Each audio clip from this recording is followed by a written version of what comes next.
Students, welcome back to my channel. আমি দেবাঞ্জনা ঘোষাল। তোমরা দেখছো আমার সাথে তোমাদের নিজেদের channel Shikshamarg education and computer centre. প্রথমেই তোমাদের অসংখ্য ভালোবাসা, অনেক ধন্যবাদ এইভাবে পাশে থাকার জন্য, ভালোবাসা দেওয়ার জন্য। আমার প্রত্যেকটি পুরনো স্নেহের ছাত্রছাত্রী যারা প্রথম দিন থেকে আমার সঙ্গে ছিলে, এবং আমার প্রত্যেকটি নতুন স্নেহের ছাত্রছাত্রী যারা নতুনভাবে চ্যানেলে আসছো, প্রত্যেককে স্বাগতম। এবং তোমাদের আমি ফার্স্ট সেমিস্টারের আজকের আলোচ্য বিষয়, তোমাদের যেহেতু একদমই পরীক্ষা খুবই তাড়াতাড়ি এবং 3 তারিখ থেকেই পরীক্ষা ডেট দিয়ে দিয়েছে, তো সেই হিসাবে আমার প্রচুর ছাত্রছাত্রী আমাকে বলেছিল সাজেশানগুলো প্রস্তুত করে দিতে। আমার এই 1 মাস হচ্ছে বিয়ে হয়েছে, সেই জন্য আমি তোমাদের সঙ্গে সেইভাবে ভিডিওটা এবার দিতে পারিনি সাজেশানের। আমার সেন্টারেও আমি কিছুদিন ছুটি দিয়েছিলাম।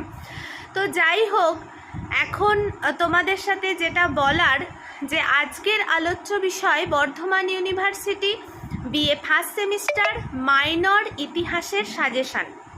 তোমরা প্রত্যেকে যারা যারা 3 বছরের জন্য ভর্তি হয়েছো, যারা যারা 4 বছরের জন্য ভর্তি হয়েছো গ্র্যাজুয়েশনের, প্রত্যেকে একটা করে মাইনর সাবজেক্ট নিতে হয়েছে, তোমরা জানো। তো মাইনর সাবজেক্ট হিসাবে তোমরা যারা যারা ইতিহাসকে রেখেছো তাদের জন্যই আজকের এই সাজেশান। আমি আমার অফলাইন আর অনলাইন ব্যাচের ছেলেমেয়েদের সাথে আজই সাজেশান শেয়ার করেছি, এবং ফার্স্ট সেমিস্টারে তোমাদের প্রত্যেকটি স্টুডেন্টের কাছে আরেকটাভাবেও Shikshamarg education and computer centre কৃতজ্ঞ। তার কারণ তোমরা প্রথম এত স্টুডেন্ট আমাদের এখানে অনলাইনে ভর্তি হয়েছো এবং এতটা ভালোবাসা দিয়েছো, এতটা ভরসা করেছো, এতটা বিশ্বাস করেছো, তার জন্য তোমাদের অসংখ্য ধন্যবাদ। তাহলে চলো আজকের আলোচ্য বিষয়ে প্রবেশ করা যাক। আরেকটা কথা বলে রাখি, আগের বছর ফার্স্ট সেমিস্টারে আমাদের যেহেতু ব্যাচ অনলাইন ব্যাচ পুরো ভর্তি হয়ে গেছিল, আমরা সেই জন্য অনেক স্টুডেন্টকে বলেছিলাম যে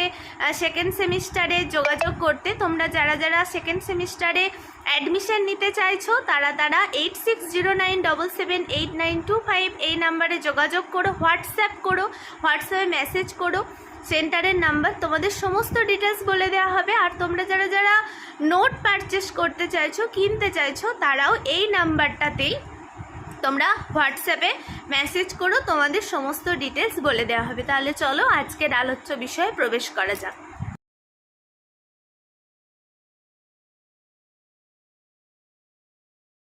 আচ্ছা দেখো, তো বিএ ফার্স্ট সেমিস্টার মাইনর ইতিহাস, তোমরা মাইনর ইতিহাস যারা যারা আমার নিয়েছো স্নেহের ছেলেমেয়েরা, দেখো পাস হিসাবে, অনার্স হিসাবে যারাই তোমরা যে অত বছরের জন্যই, মানে 3 বছরের হোক 4 বছরের জন্য হোক কলেজে অ্যাডমিশান নিয়েছো, মাইনর হিসাবে ইতিহাসকে রেখেছো, তাদের জন্য এই সাজেশান 2023-24 সালের জন্য। মানে তোমাদের 23 সালে পরীক্ষা হওয়ার কথা ছিল এবং 24 সালে যেহেতু হচ্ছে, আমার অনেক স্টুডেন্ট সংস্কৃতের সাজেশানটাই বুঝতে পারেনি, সেখানে অনেকে মেসেজ করেছে যে ম্যাম বুঝতে পারছি না। তার জন্যই আমি একটুখানি এখানটা তোমাদের বলে দিচ্ছি যাতে তোমাদের কোনো অসুবিধা না হয়। বর্ধমান ইউনিভার্সিটির আন্ডারে যে কোনো কলেজে তোমরা যারা যারা মাইনর ইতিহাস রেখেছো তাদের জন্য এই সাজেশান 5 এবং 10 নম্বর প্রশ্নের জন্য সাজেশান। আলাদা করে 5 বা 10 আমি কোনো সাজেশানই দিই না। আমার যারা পুরনো স্নেহের ছেলেমেয়ে আছো তারা জানো, যারা নতুন আমার স্নেহের ছাত্রছাত্রী আসছো তাদের উদ্দেশ্যেও বলা। দেখো প্রথম প্রশ্ন যেটা রাখা হয়েছে, যে প্রাচীন ভারতের চর্চায় সাহিত্যমূলক উপাদানগুলির উৎস সম্পর্কে আলোচনা করো। 2 নম্বরের প্রশ্ন, হরপ্পা সভ্যতার নগর জীবনের বৈশিষ্ট্যগুলি লেখো। অথবা প্রশ্ন ঘুরিয়ে দিতে পারে যে হরপ্পা সভ্যতার অবদান লেখো, অথবা দিতে পারে যে হরপ্পা সভ্যতার পতনের কারণগুলি লেখো। 3 নম্বরের প্রশ্ন, ভারতের ইতিহাস জানার জন্য প্রত্নতাত্ত্বিক উপাদানগুলি সম্বন্ধে যা জানো লেখো। 4 নম্বরের প্রশ্ন, সিন্ধু সভ্যতার অর্থনৈতিক ও ধর্মীয় জীবন সম্বন্ধে লেখো। 5 নম্বরের প্রশ্ন, আর্যদের সামাজিক ও অর্থনৈতিক চিত্র আলোচনা করো। 6 নম্বরের প্রশ্ন, সভা ও সমিতি সম্পর্কে যা জানো লেখো। 7 নম্বরের প্রশ্ন, বৌদ্ধ ও জৈন ধর্মের উত্থানের কারণগুলি লেখো। 8 নম্বরের প্রশ্ন, ঋগ্বৈদিক যুগে নারীদের আর্থসামাজিক অবস্থান সম্বন্ধে আলোচনা করো।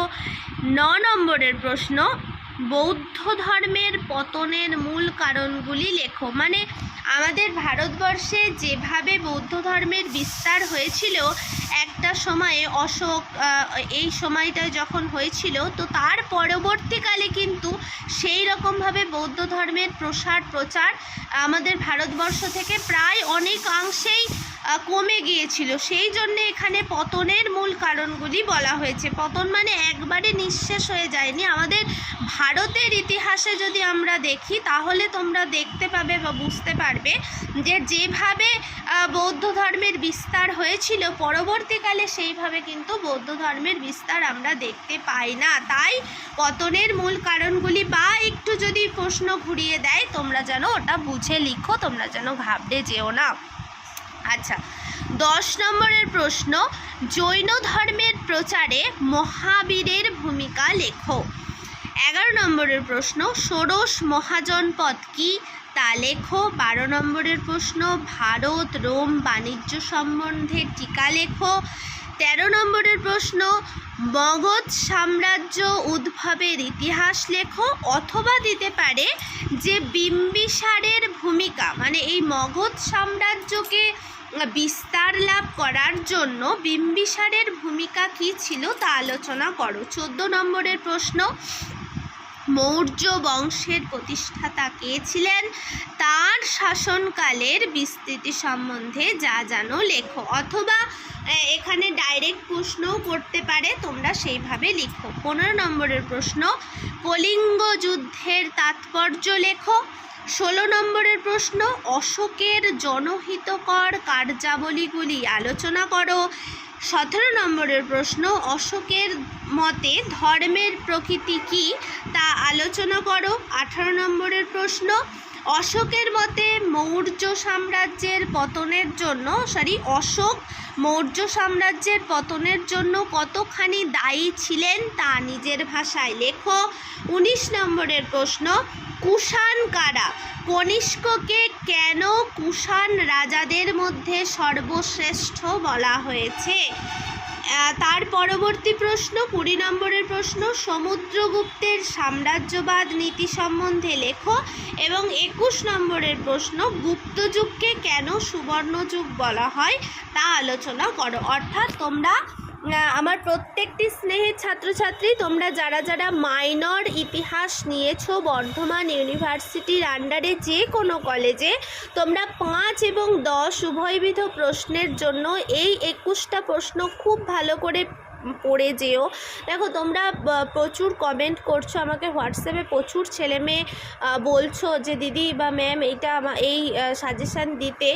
আসলে এইবারটা একটুখানি অসুবিধা হয়ে গেছে আর কি, সব আমার কিছুদিন ছুটি দেওয়া হয়েছিল বলে সাজেশানগুলো রেডি করতে অনেকটা দেরি হয়ে গেছে। যাই হোক, আমি চেষ্টা করছি যতগুলো পারি। আসলে আমার সেন্টারে এই মানে প্রত্যেক বছর শিক্ষাবর্ষে যে যে ছাত্রছাত্রী ভর্তি হয় যে সাবজেক্টের, আমি সেই সাবজেক্টের সাজেশানগুলোই আমি আমার অফলাইন ব্যাচের ছেলে মেয়েদের, অনলাইন ব্যাচের ছেলে মেয়েদের যেমন দিই, তোমাদের আমার প্রত্যেকটি স্নেহের ইউটিউবের ছেলে মেয়েদের সাথেও শেয়ার করে দিই। কিন্তু এবারে একটুখানি দেরি হয়ে গেছে, তার কারণটা আমি তোমাদের সাথে শেয়ার করেছি। এই প্রত্যেকটি প্রশ্ন তোমরা খুব ভালো করে পড়ে যাও, পরীক্ষাকে ভয় ভেবে নয় জয় করার উদ্দেশ্যে তোমরা খুব ভালো করে পড়ে যাও। আর তোমরা যারা যারা বলেছো আরও যে যে সাবজেক্টগুলো সাজেশান দেওয়ার জন্য, যেহেতু হুট করে তোমাদের 3 তারিখ থেকে পরীক্ষার নোটিশটা এসেছে, তো সেই হিসাবে আমি চেষ্টা করব যতগুলো পারা যায় আমাদের সেন্টারের পক্ষ থেকে তোমাদের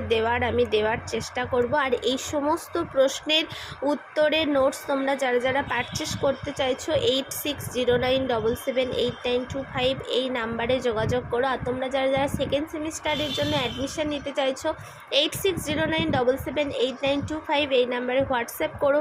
সেন্টারের নাম্বার, তোমাদের সমস্ত ডিটেলস বলে দেওয়া হবে। প্রত্যেকে ভালো থেকো, সুস্থ থেকো এবং খুব ভালো করে পরীক্ষার জন্য প্রস্তুতি নাও।